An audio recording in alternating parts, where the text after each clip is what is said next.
चालीसा काल विशेष सच्चे उपवास की परिभाषा। चालीसा काल आत्ममंथन, उपवास और प्रायश्चित का समय है।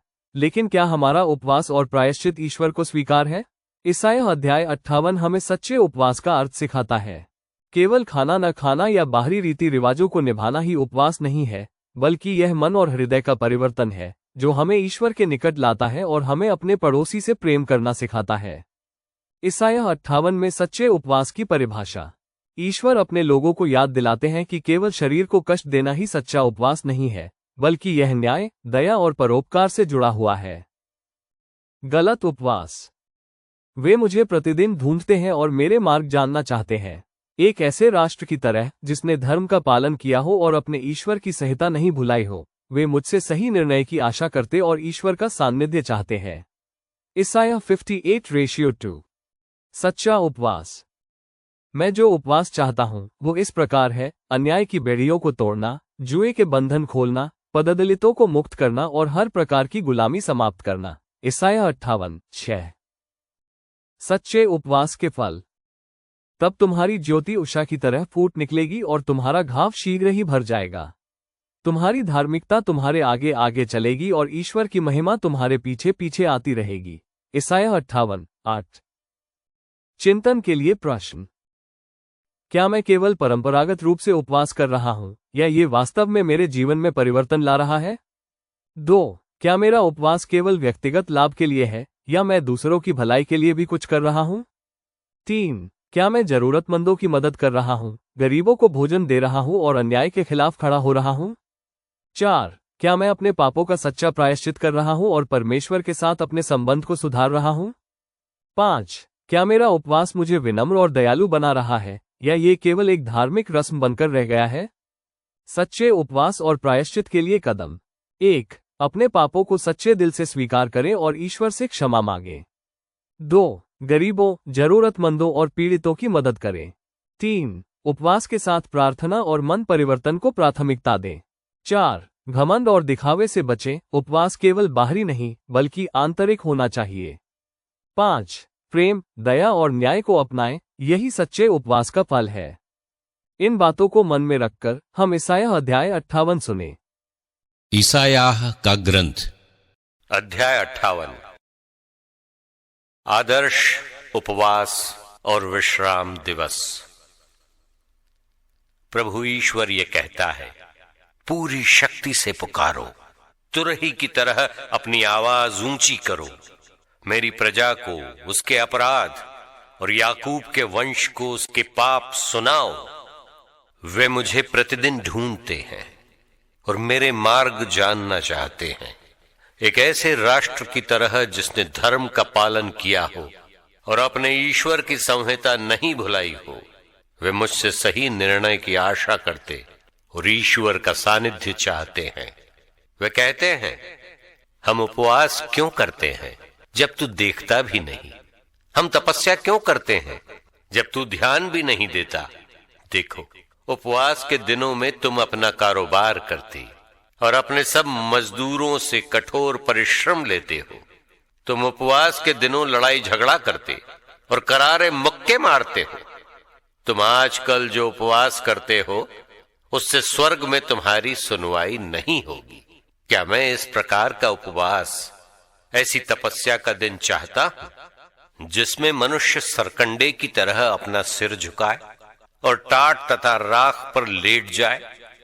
क्या तुम इसे उपवास और ईश्वर का सुग्राह्य दिवस कहते हो?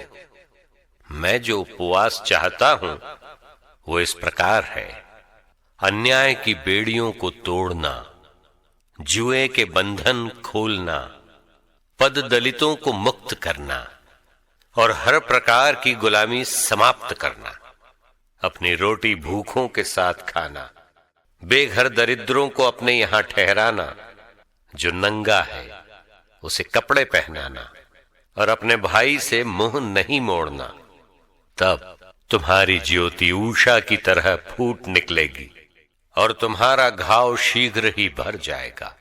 तुम्हारी धार्मिकता तुम्हारे आगे आगे चलेगी और ईश्वर की महिमा तुम्हारे पीछे पीछे आती रहेगी। यदि तुम पुकारोगे तो ईश्वर उत्तर देगा। यदि तुम दुहाई दोगे तो वो कहेगा, देखो मैं प्रस्तुत हूं। यदि तुम अपने बीच से अत्याचार दूर करोगे, किसी पर अभियोग नहीं लगाओगे और किसी की निंदा नहीं करोगे, यदि तुम भूखों को अपनी रोटी खिलाओगे और पद दलितों को तृप्त करोगे, तो अंधकार में तुम्हारी ज्योति का उदय होगा और तुम्हारा अंधकार दिन का प्रकाश बन जाएगा। प्रभु निरंतर तुम्हारा पथ प्रदर्शन करेगा। वो मरुभूमि में भी तुम्हें तृप्त करेगा और तुम्हें शक्ति प्रदान करता रहेगा। तुम सींचे हुए उद्यान के सदृश बनोगे, जल स्रोत के सदृश जिसकी धारा कभी नहीं सूखती। तब तुम पुराने खंडहरों का उद्धार करोगे और पूर्वजों की नींव पर अपना नगर बसाओगे। तुम चार दीवारी की दरारें पाटने वाले और टूटे फूटे घरों के पुनर्निर्माता कहलाओगे। यदि तुम विश्राम दिवस का नियम भंग करना छोड़ दोगे और उस पावन दिवस को कारोबार नहीं करोगे, यदि तुम उसे आनंद का दिन, प्रभु को अर्पित तथा प्रिय दिवस समझोगे, यदि उसके आदर में यात्रा पर नहीं जाओगे, अपना कारोबार नहीं करोगे और निरर्थक बातें नहीं करोगे, तो तुम्हें प्रभु का आनंद प्राप्त होगा। मैं तुम लोगों को देश के पर्वत प्रदान करूंगा और तुम्हारे पिता याकूब की विरासत में तृप्त करूंगा। ये प्रभु का कथन है। सबको जय यीशु। हम 40 काल में हैं। ये घर वापस लौटने का एक समय है। सबसे पहले सुबह 5:30 बजे हम हर दिन के सुसमाचार पर मनन करेंगे। और ये सामान्य रूप से हम लोग जो मनन करते हैं वो नहीं, ये वास्तव में आपको वचनों पर कैसे मेडिटेट करना चाहिए, मनन चिंतन करना चाहिए, उसको 4 चरणों में रखकर हम लोग मनन करते हैं। उसमें आप जरूर जुड़िएगा, तब आप समझेंगे कि इसका मतलब क्या होता है। वो आपके जीवन को और पवित्र बाइबल को पढ़ने और मनन करने की एक नई दृष्टिकोण आपको देगा। फिर हम सुबह 6 बजे हर दिन एक अध्याय जो हमारे चैनल में हम लोग पिछले कुछ 2.5 सालों से हम कर रहे हैं वो जारी रहेगा। तीसरा है हम लोग दया की माला बिंदी या दिव्य करुणा माला बिंदी डिवाइन मर्सी चैप्लेट करेंगे। चौथा जो है 3:30 बजे एक विशेष कार्यक्रम इस साल से हम लोग शुरू कर रहे हैं, वो है प्रभु यीशु के बहुमूल्य रक्त की प्रार्थना। प्रभु यीशु के बहुमूल्य रक्त की प्रार्थना। और फिर शाम 6:30 बजे हम हर दिन जो रोजरी बिंदी कर रहे हैं हमारे चैनल में वो जारी रहेगा। इनके साथ साथ हम लोग हर सप्ताह अभी हम लोग शुरू किए हैं एक अध्ययन प्रार्थना के बारे में, क्रिस्तीय प्रार्थना। क्रिस्तीय प्रार्थना जैसे कलीसिया हमें सिखाती है, पवित्र बाइबल पर आधारित इसकी धर्म शिक्षा हम लोग प्रारंभ किए हैं। इस सप्ताह में ही 2-3 दिन पहले एक वीडियो मैं पब्लिश किया, पुराने भी कुछ वीडियोस हैं। और हम लोग इस 40 काल में विशेष रूप से हर सप्ताह एक वीडियो इसके बारे में लाइव करेंगे।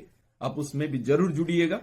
और पिछले भी वीडियोस के लिंक आपको इस वीडियो के शॉर्ट्स के डिस्क्रिप्शन में भी आपको मिलेगा, आप उसको चेक करिएगा। इनके साथ साथ हम लोग पवित्र यूक्रिस्त के बारे में धर्म शिक्षा हम लोग लाइव कर रहे हैं। और रविवार ये पाठों पर जो लाइव मनन चिंतन, उसमें भी आप लोग भाग लीजिए, उनको चेक करिए।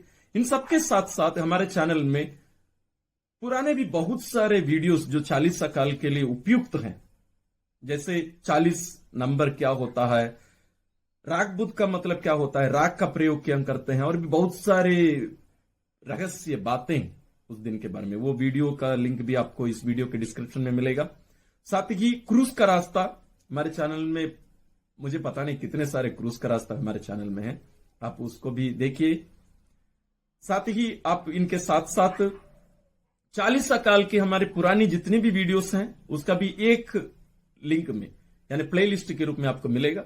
साथ ही यदि आप हमारे साथ जुड़ना चाहते हैं व्हाट्सएप के द्वारा, उसका लिंक इस वीडियो के डिस्क्रिप्शन में आपको मिलेगा।